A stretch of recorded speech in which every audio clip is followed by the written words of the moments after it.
Meitei Nupi Ama Tengnopalda kuki community ne rescue thokle. Nupi adu masagi chahi nefu manga sure. Mahak Kakching Maning Laikai Pangal Tavidagin Hairi. Mahak July 30, 2024 da Lambi Lamhangnabadagi Tengnopal district ki Sinam Haiva Lamasida kuki singna Tengnavani Hairi. Lambi Lamhangnaraba Meitei Nupi adubu kuki community amana Tengnavadagi Mavu Tengnopal da Laiva Assam Rifle gi mobile vehicle check post amada tekta kaidana sinaki hairi. Hairiba news asi Nagaland Tribune News channel dagini.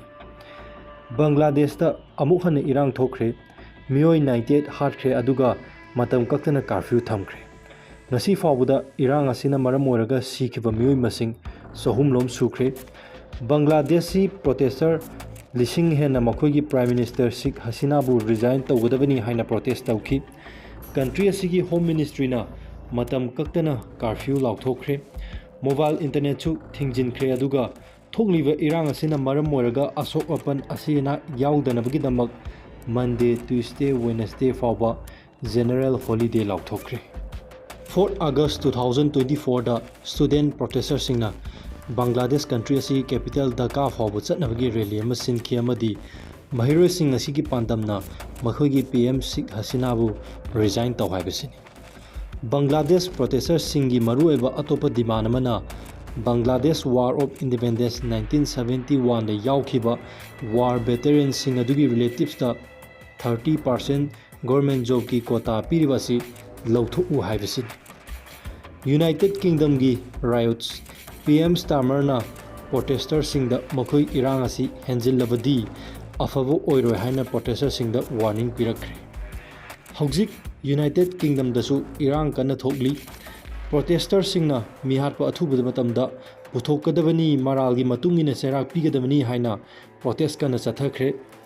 Irang asi thoklibagi maramdi mamang hafta da angang nupimacha ahum dance classroom da yauringai da masak khangdaba miyoi kharana knife attack tawduna hatkibadagini. Misinformation haibadi paula na sangtokpadagi angang ahum hatlibasi UK da immigrant oina lakpa Islamist oibe miyoi kharana hatpani haina paula na santorakpadagini. Lebanon leibakta leiriba citizen sing country asibu thadoktuna chenakhro war tholakpa yana leire haina nation kyana paupinakhre.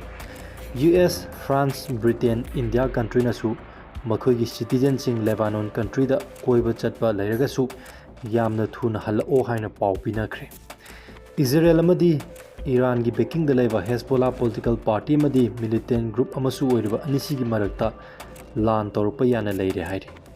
Hezbollah asi Lebanon da based toba militant group amadi political party amani.